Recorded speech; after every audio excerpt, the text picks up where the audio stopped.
Two Badgers are picked in the draft, but it's a sad showing for a Wisconsin Badgers program when the first player doesn't come off the round until round 7.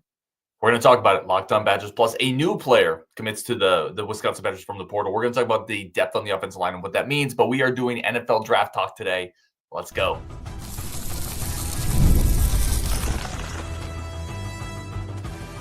You are Locked On Badgers, your daily podcast on the Wisconsin Badgers. Part of the Locked On Podcast Network, your team every day. Yes, what is going on, Badger fans? Welcome to Locked On Badgers, your team every single day, part of the Locked On Podcast Network. Appreciate you being here. Badgers After Dark, let's get it. I almost didn't want to know, or I wasn't wanting to sure, or excuse me, geez, I'm tripping over my words this past midnight. I wasn't sure if I wanted to start off with like my good part of this or my frustrated negative part of this. I'm going to start with the good. Today's episode, we are breaking down NFL draft results, Hunter Wohler, Jack Nelson, plus a new commit from the portal for the offensive line. I want to start with the good because I want to celebrate the fact that Hunter Wohler, Jack Nelson, guys that have put a lot into this program that are from the state, got picked, right? So Jack Nelson goes to the Falcons beginning the 7th round.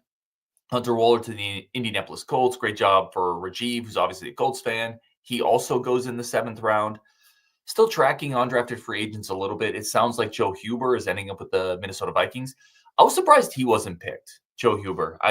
Someone who's played a ton of ball on the offensive line, clean bill of health, can play some guard, some center, maybe even a little emergency tackle. I know there were draft projections that had him in the maybe 6th round. I was surprised he wasn't picked, but it sounds like he's signed with the Vikings. Bryson Green, I think, is with the Arizona Cardinals.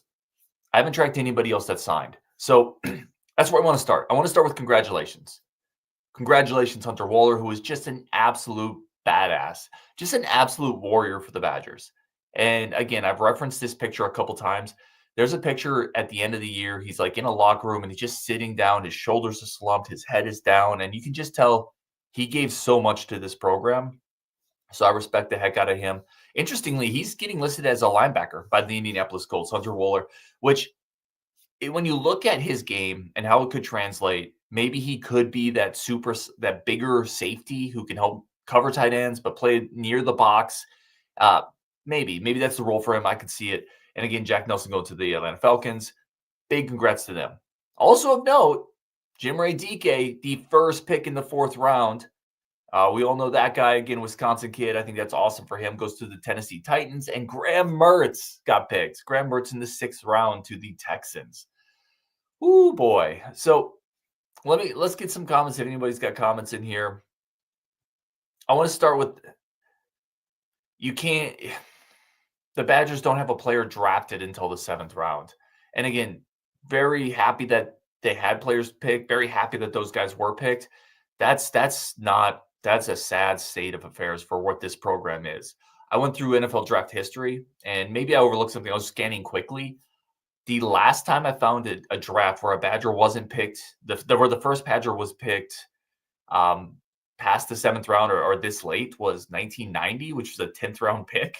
So you got to – we talk a lot about what happened to this program, whose fault it is, why couldn't they stop the run last year, why haven't they beaten a big team in a while, why did they get beaten up by Iowa, why did Minnesota manhandle them a little bit? This is it. Like, this is why. The draft is the grade. You know, the draft doesn't lie. How much high-end talent do you have? How many stars and studs do you have? How many dogs do you got on defense? How many players do you have on your roster that we really, really need on this NFL team right now? The answer is a couple 7th rounders. It's no shade to anybody. It just is what it is. You can't hide it. It is what it is. Whose fault is it? It's everybody's fault. It's Luke Fickell's fault. It's his strength and conditioning group. I think those units are going to get better. Again, this is not me being critical, and this is not me being surprised. But this team has got to get back to developing that talent. And I actually think they will. Like, I like this group that they have in. I like how they've recruited. I really like Brady Collins. I think it's going to get there. But this is why this team hasn't been very good. There's no NFL guys. There weren't any NFL upperclassmen. The draft tells you that. You know, you don't need me to tell you that. The draft told you that. And I think it stems from the fact that, again, this roster that Luke Fickell took over, I don't think it was as good as any of us thought. That's not to put all the blame on Paul Chryst, because it's not that either. It wasn't as good as anybody thought, because these upperclassmen, which includes a Hunter Wohler and a Jack Nelson, this is the group that would be the upperclassmen from Paul Chryst's last recruiting groups being drafted, right? If they had Chryst had been here and developed them, there just wasn't much NFL talent in the pipeline when Luke Fickell took over. And you can say, well, a couple of them transferred. I'm going to talk about Graham Mertz. I'm going to talk about Chimere Dike. And sure, it was a 4th and a 6th round pick that transferred. There were a couple others, but ultimately there weren't any dudes on this team. And now Luke Fickell's going to have to fix that. He's going to have to change that. But it is sad. It is just, and Scott Siegel, yeah, it's disappointing that a kicker was drafted before a Badger was drafted. Again, none of this is surprising. Nobody in the Discord in this community thought there was going to be a 4th or 3rd round pick from the Badgers this year, but just I didn't think there wouldn't be anybody before the 7th round. That is a stark, very in capital letters, bold font, giant billboard where this team is at right now. They have to get back to developing talent. Now, the good news is there's a lot of really young players on this team that I think have really high upsides. I like what they've done in recruiting. I've talked about it. That's not hyperbole. That's not me blowing smoke. I think they've done a really good job recruiting and adding young talent to this roster. And I think we're going to start seeing the spigot turn back on. But it's not just this draft. You look back at the last several drafts, there hasn't been a 1st round pick for Wisconsin in 8 years, 9 years, 6 years. There's been a very few 2nd round picks, 3rd round picks. Even the years you have a couple guys, it's a 4th round pick, a 4th round pick, a 5th round pick.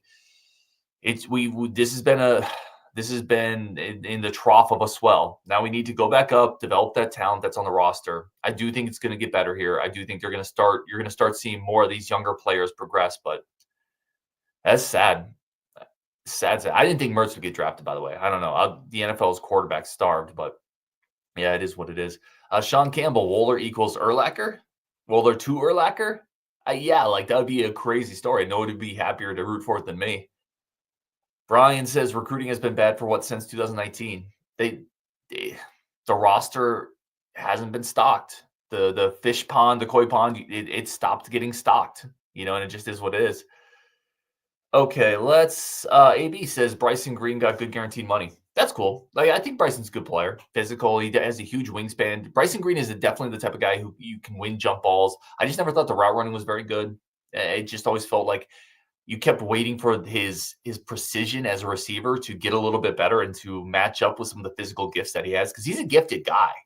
Bryson Green is a physically gifted receiver, and it just felt like the nuance of playing receiver never fully caught up to it. But yeah, I'm happy to see him catch on with the Cardinals, happy to see him get some money. And I root for all these guys. I hope Hunter Wohler kills it. I hope Jack Nelson kills it. I do think next year, there's some guys that I think would be interesting to see if they could take that jump. I think Vinny Anthony could be a Chimere Dike type of guy, 3rd or 4th round pick. Jaden Ballard, if he plays well this year, could get picked for sure. You look at a couple offensive linemen, maybe a Riley Mallman, I think could definitely go in. Jake Renfro, if he puts in a really good year, could have some potential there. On the defensive side, a couple of those front 7 guys who are coming in for 1 more year, if they turn in good film, could definitely do something. I think Rico, Nizier both have a chance. So again, next year, I think you're going to see more. And then you have that young group coming up. There's a lot of offensive linemen that I think could eventually be NFL guys that are on this roster right now. I think Nolan Davenport specifically has really unique physical tools. Certainly a Joe Brunner, a Haywood. I think Mandel potentially could.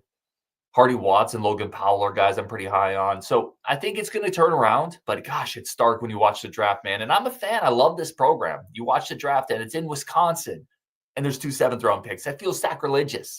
That feels sacrilegious to have the draft here in the most barren draftable period of Wisconsin football. Have the draft here back when, TJ Watt and Ramczyk and Zeitler and the running backs, and it just is what it is, but it is what it is. Teams got to get better at finding that talent and developing it. All right, we'll take a break here because we got a portal commit coming up I want to talk about. He committed today or yesterday, but we got to talk about Davis Heinzen. Is the left tackle spot now filled? That's coming up next on Locked On Badgers. First, a quick break for our friends of the show. Throw any comments you got on, any draft musings you had, throw them in the chat as well. Today's episode brought to you by our good friends over at Supply House. I've talked about Supply House quite a bit because let's level with each other here. we all kind of get into projects. We want to do things, and you need the supplies. You need the resources to get the job done. Supply House has you hooked up with everything from plumbing, HVAC, and electrical work. Supply House has you covered with reliable ways you can order those products online. They're easy to use website, packed with helpful resources. Latest product info, so you get all the reviews, all the knowledge to help you get the job done right. Plus, complete inventory, over 200,000 parts, 400 plus top brands. You're going to find exactly what you need. You don't have to go anywhere else. You don't even have to go to the local tool shop. Just get it all right here. If you need help with an order, they got you. They have a Trade Pro Advantage. So if you're looking for that extra edge, their Trade Master program offers exclusive perks, dedicated phone lines, free shipping, discounts on every order. Let's go. Thousands of skilled professionals already taking advantage. Join the Trade Master program today at supplyhouse.com/TM. Start ordering plumbing, HVAC, electrical supplies with just a few clicks. Plus, use promo code SH5 for 5% off your first order. That's supplyhouse.com. Okay, let's talk transfer portal. Because listen, I usually do this the first part of the show, but I waited until this one to fire the cannons because I wanted to talk about draft. But we got to fire the cannons and talk about the newest Wisconsin Badger. Fire the recruiting cannons. Another one is headed to Madison on Wisconsin. Okay, let's talk. Oh man, I am definitely going to get into Sanders free falling. I have a ton of thoughts on that, Michael Wagner. Let's start here though. Let's talk about the newest Wisconsin Badger. They dip into the portal. Central Michigan offensive lineman Davis Heinzen.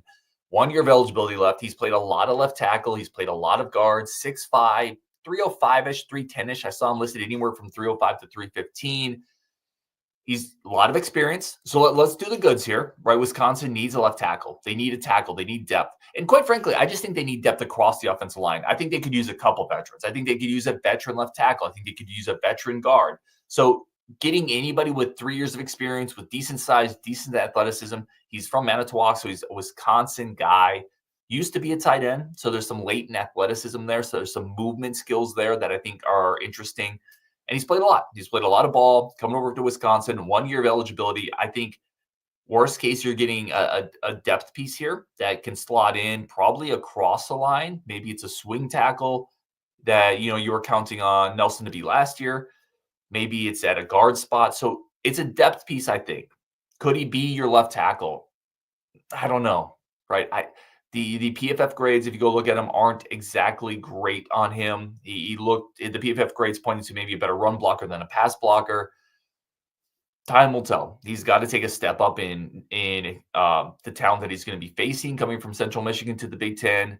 I think it sounds like he was fine-ish there, but not a particular standout. He's coming in with experience, size, and some athletic skills. Maybe not the best tape, right? Because if the tape was really good, you've been in college 3 years, you're a left tackle, you're probably going to the draft, right? So think of this as another piece to add into the mix. I don't think you think of this as a plug and play. He's your starting left tackle. I think it's another guy with experience, with some size, that's been in the trenches, that has been coached, that has had some shots thrown at him, right? It's somebody thrown there, and let's see what comes out of the other end. I think it's as simple as that. I don't think the answer is solved yet, but again, depth matters, and this is a guy who I think could play a couple different spots and gives you some depth. So I like it from a depth standpoint. I don't think the left tackle spot is suddenly solved. Michael Wagner says, thoughts on Sanders free falling in the draft? Michael, man, I was losing my mind. Listen, we don't talk non-Badger stuff very often on this show, but I am a huge sports fan across football, basketball, baseball, NBA, NFL, and I love the draft, and I'm watching it right in Shedeur, first round, second round, third round, and Mel Kiper is losing his mind. Mel Kiper is losing his everlasting mind, and it's driving me nuts because Mel Kiper has him as the 5th best prospect in the draft. That's fine, bro. Maybe you're wrong. He kept talking about the NFL doesn't know how to evaluate this. What are they not seeing? I'm like, maybe you're wrong. And I'm just ranting on my opinion here. If people can feel free to disagree with me. I think teams look at a guy like Shedeur. You're the quarterback of a team in a not very good conference. Solid, but it's not the Big Ten. It's not the SEC. You don't have a great arm. You don't have great mobility. There are some character questions / prima donna type questions that surround you. Your team went 13 and 12-ish, and it's just not worth it. right? It's not worth it for an NFL team. Your talent has to outweigh your drawbacks. Your talent has to outweigh your distractions. And he's not the biggest guy. He's not a great athlete. He doesn't have a great arm. His teams didn't win a ton. There's a ton of criticisms about how he treats some teammates. Maybe is he all in? Is it more about him or more about the team? You got to be a leader as a quarterback. So when he's falling down this draft board and Mel Kiper and some other draft analysts are just losing their mind, what is everybody not seeing? I'm like, they're seeing everything that you should be seeing. They are seeing a guy who they don't think can be a leader, and they're seeing a guy who has limited physical skill set that was in maybe the third best conference in college football that, quite frankly, is not worth a top 3-round pick. Now, you look at a guy like Dylan Gabriel who went before him. What's the difference? Dylan Gabriel played in the Big Ten and was a leader. That's the difference. It's not that difficult. It's not that complex. Everybody's going to conspiracy theories and why did this happen and what is the NFL missing? And I'm like, no, you guys are the ones missing it. When 32 teams pass on a quarterback 5 rounds over, when 32 teams for 5 rounds pass on a guy or into the 5th round pass on a guy, the draft doesn't lie. The NFL's quarterback starved, and these are GMs and coaches that lose their jobs if they don't win. The draft doesn't lie. You're not good enough. It's as simple as that. Again, my opinion only. 100% my opinion only. All right. Good comment by Rahul. Her team's passed on Shedeur because none of his teammates went to his birthday party. Yeah, great movie reference there. Hunter says he went to the first round, had a lot of fun. That's phenomenal. It looked like a blast. We were watching on the big screen. It looked like a blast. Obviously, several Wisconsin guys in announcing picks and those type of things. It looked awesome. It looked like a ton of fun. All right, we're gonna wrap it up there. Oh, I love this. Let's go, Raul. Sorry, Wisconsin will upset Michigan and Ohio State next season. Dude, nothing would make me happier. Nothing would make me happier than to go to Ann Arbor, beat those pompous Wolverines with their $8 million, 12 whatever quarterback, right? Nothing would make me happier. And then to get the Buckeyes in Camp Randall and to have kind of a redo of that 2010 upset, bro, I would be magical. It would be magical. And by the way, Locked On Badgers could use an amazing reaction show where we knock off like a top 5, top 10 team.